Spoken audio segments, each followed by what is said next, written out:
Assalamualaikum. Bandirab fulbe on calminamo on juramo goto fof inde mum e yettode. Umar coftal ɓalli woni ɗo ɗeɗo balɗe kede kewde ene heewe football eɗen gandi kam hankkadin football arti kono football arti kono hande en kalat haala o Arturo Vidal hankkadini ko Milan joni o yahata o zuwa Barcelona ko yeyimo ko bolle puuri quoi ko 1 million quoi ɓe Inter Milan heɓe makko quoi kono kam bo yettimo Milan o ƴetti photo o waɗi ko fonno wadde ko fof quoi hankkadi no signini contract makko ko duuɓi ɗiɗi contract o signini sigi ko 600 million pour hitande fof kono kam kanko yehi toon ɗo joni mi nani presque gandi Juventus ene yinno Luis Suarez mataw hankkadi ɓe donki tan heɓde toɓe jinno heɓde ɗo kankone Luis Suarez hay kanko hoore makko mara o heɓani hay kankone ko yinno heɓde ko quoi kono kam mi nani joni hankkadini Luis Suarez e Barcelona ɓe pamodiri après maraw Atletico Madrid kañumne ene yiɗi ƴettude Suarez to ɗo jonte tati min ƴeew sawa Suarez ko Atletico Madrid yahata walla o heddere Barcelona tan ha contrat makko gas wono ko ɗum min ƴeew hen par ce que ɗum woni haala ka joni ha kam quoi ɗum woni haala affaire Barcelona e Suarez bo ya James Rodriguez ko zuwata Everton ko James Rodriguez de nana walla Everton par ce que James Rodriguez kanko ko joueur moƴƴo quoi omo wawi joude normal kono ko affaire confidence tan woni ala par ce que so entraînement yiɗa nannudemo yiɗa woppudemo joua mataw Zidane ene wawi kañumne yiɗano James Rodriguez o yiɗano James Rodriguez tan sik kono ɗo joni mayan ɗeɗo e ɗumɗoji ɗiɗi jewtuɗi ɗi James Rodriguez nana holla ko wawi wadde ko kadi ko wawi wallande Everton kam mi sikki ndeɗo hitande ma walla ɗumen no fewi kono min ƴeew James Rodriguez kañum ne yarate Everton kadi Gareth Bale e Reguilon Tottenham joni ko Tottenham hankkadi jouat Gareth Bale mata Tottenham ene yiɗi Mourinho ne yiɗi Gareth Bale no fewi Mourinho ko yiɗi Gareth Bale ko quoi Mourinho maraw no wayni yidde Gareth Bale hankkadini guila wonno Madrid Mourinho ne yinno Gareth Bale ara joua e Madrid ñano yehinde kadi nden ñano rewa quoi e Madrid après ko nden Gareth Bale kadi ari Madrid ɗene duuɓi jeeɗiɗi ko wonno e Madrid ko maraw ɗum ko hollani joueur no wayno ni e Tottenham ɗo joni kam Tottenham koɓe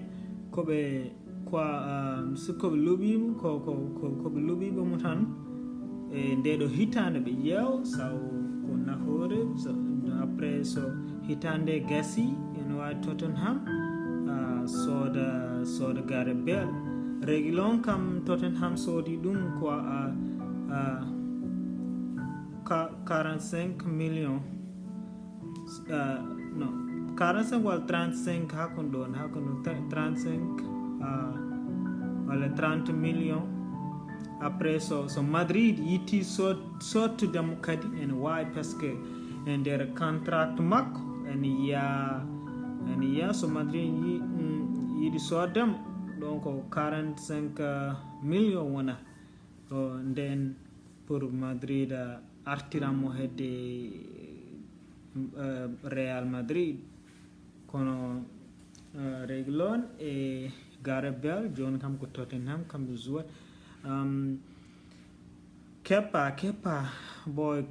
hanki mi anda ko wonde Kepa quoi hanki ko Kepa waɗi ko an gonɗo garde professionnel ɗum yoɗani parce que Kepa ko waɗi ko quoi hanki Chelsea Liverpool ten kadi no Liverpool et Chelsea normalement ponno hono dengal ne fonno welde kono boy wonen joueur goto Chelsea yalti après Liverpool ko kañum jogino balo quoi maro Liverpool ko kañum tan yinno gagnade après Chelsea waɗi ko fonno wadde ko ono yoddi ko kam ko kamɓe ko jouruji kesi en ƴeewat tan ɗo yeeso kamɓe noɓe mbaɗa quoi goto fof e goɗɗo ko ɗo joni hankkadi ɓe gonni koye wowtidirde so ɗum ala caɗele ɓe mbiya ɓe perde Liverpool kono wono yiɓe Chelsea ɓe fof ɗum wona weltere hay goto weltaki perdude Liverpool kono ɗum jouruji ɓe goni hankkadi joni ko wowtude ɓe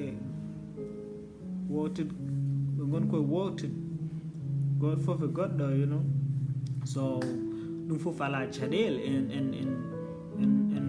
mbarataɓe ɗum pour ɗum ɗo kono kam Kepa garde professionnel Chelsea wallahi min sohli garde kesso guili ɗum ɗo kamɓe ɓe jiiɗano Kepa wona garde mabɓe mi anda ko tagui ɓe coodani garde kesso tan kadi ɓe joguino kalis o pour yaade cooda garde kesso sa yiɗa on garde kay an ala mum confidence garde o erreur ma waɗa erreur par ce que so garde ala confidence ten kadi entraînement o kañum hoolaki garde o ko erreur ma waɗ ɗum par ce que ɗum fof nan ɗon par ce que ɗum ɗo ko ni kadi hanki bandiraɓe Real joude Real Sociedad boy Real Madrid premier mi-temps kamɓe jogino balo kadi affaire Real kamɓe caɗele mabɓe hanki ɓe jouyi premier mi-temps o kono deuxième mi-temps o quoi ɓe jani seeɗa kono kam Vinicius de waɗi fonno wadde kono kanko caɗele makko tan ko o ala goal o wawa nannude bi ɗum woni caɗele Vinicius wawi driblude wawi wadde ɗeɗon gueɗe foof kono kanko ko goal bi o wawa mi anda ko tegui mahraw o hallaka ɗum walla janginna kanko ɗon woni caɗele makko kono kanko ko amin ko joueur hanko jouyi normal boy yimɓe Madrid seknimo par ce que dribluji mo waɗata ɗi ene yoori kono ko bi tan foti woni caɗele makko ɗon so fewnditi hedde oɗon banggue ko ma won joueur moƴƴo ko so waɗani ɗum c'est bon haydara nafatama hen ɗe gueɗe Vinicius mo waɗata ko kono boy Vinicius ɗum Real hanki ɓe ponno gagnade quoi kono football mata ko noon tan ala ala ko mbawɗa hen wadde ala a famat tan par ce que hen sahaji ma gaña hen sahaji ma wasa gañade kadi ko ni tan par ce que ɗum woni caɗele ɗe après jehen Tottenham de hanke gagnima ha kañumne 5 don Tottenham gagnima 5 don quoi. Harry Kane nani bi goto biteɗo Zing o nani biyuji 4 kamɓe kam gagnima 5 don hanke kam ɗon sappo normal. Kadi hande Manchester City fi Wolf 3-1 fi Wolf 3-1 boy jenete galle Barça en Barça wallahi joni eɓe jalni quoi gueɗe moɓe mbaɗata ɗe mi ronki famde ɗum normal mi wawi mi ronki hankadi ne famde ko Barça waɗata ko par ce que min wallahi to gommi ɗo wawa yiɗade sek par ce que jarani a ronki famde ko président Barça waɗa wa gueɗe mo waɗata ɗe wona normal kono kam Roman Koeman omo yiɗi quoi Dembélé Zou kono kam ɗo joni ko seeɗa ɓe jiyadata par ce que aɗa andi Dembélé ne heewi gañade ɗo joni o ɓoyani seeɗa ko kadi ko arti ko fuɗɗi joude football woni 9 mois ko zowani ɗo joni kay ko seeɗa tan jadan en makko kono woten keña ɗum pour hawa dañi confidence makko après ƴeewen kono joni kam ko sese ko ɗum Roman Koeman kañumne yiɗi ko yo jou seeɗa pour hawa dañi confidence après so dañi ɗum joni noon hokkamo kankone pla makko ƴeewen saw ko waɗata par ce que Dembélé ko joueur moƴƴo so dañi kadi yo wontu Dembélé mo yimɓe gandu anduɓe ɓe guelos wanno e Borussia Dortmund ɗum ma moƴƴe Barcelona kadi normal Coutinho ko arti mataw ko yeehi Bayern ko ne moƴƴe makko Coutinho ko yeehi Bayern ko ne moƴƴe makko par ce que o arti mentality makko quoi ene change wona mentality mo jogino guili ñano are Barça nde joni hankadi kanko ko omo yiɗi wadde gueɗe mawɗo kadi omo yiɗi nafta équipe o ɗo joni kam confidence makko arti normal omo joue place makko so ƴeewa nde ɗo hitande kankono ko waɗata après ha Messi kadi ƴeewen kankone nde hitande taw maw joue football taw maw nannu biyuji taw maw heɓ rek maw waɗ ko foti wadde ko kankone pour walla équipe o après ɗo kay Ricky Pucci joueur Barça academy Roman Koeman yi kanko ala ɗon place équipe o kono min mbi sikki boy kanko mo jogui place équipe o par ce que Alanya ɓurani Ricky Pucci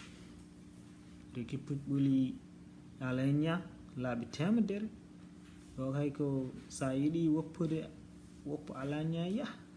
luɓa ɗum banggue goɗɗo ƴeewa ɗo e duuɓi tati o warti équipe o kono non kono oɗon jiiɗi nawde Ricky Pucci banggue goɗɗo tan kadi Ricky Pucci ne yiiɗi Barça Ricky Pucci ni en wawi wadde adaptation kal place mo dokkoɗamo yo joue mo waɗuma adaptation normal min mi ronki famde o Barça waɗa kono o bandiraɓe calminama on juurama ko sehil mon Oumar Amadou Diallo woni ɗo kadi ko Oumar coftal ɓalli o goto foof mi salmini moon inde mum e yettode mum kadi woɗi jejjite yawtinde oɗo audio kadi kollon yimɓeɓe ko boy ko sehil mon ne yiiɗi waɗ e ɗemgal mon ene haala football kadi won jejjite ɗum mbaɗon kanala YouTube yite kadi ko Oumar Sport Talk. Jehon toon kadi ɗiɗo vidéoji mo mbaɗanmi ɗo ene jaha hay toon kadi mbaɗon abonné. So ɗum mbaɗi ma wallam no feewi kadi continuen oɗo expérience. Yaw on calminama on juurama ha gongol inchallah.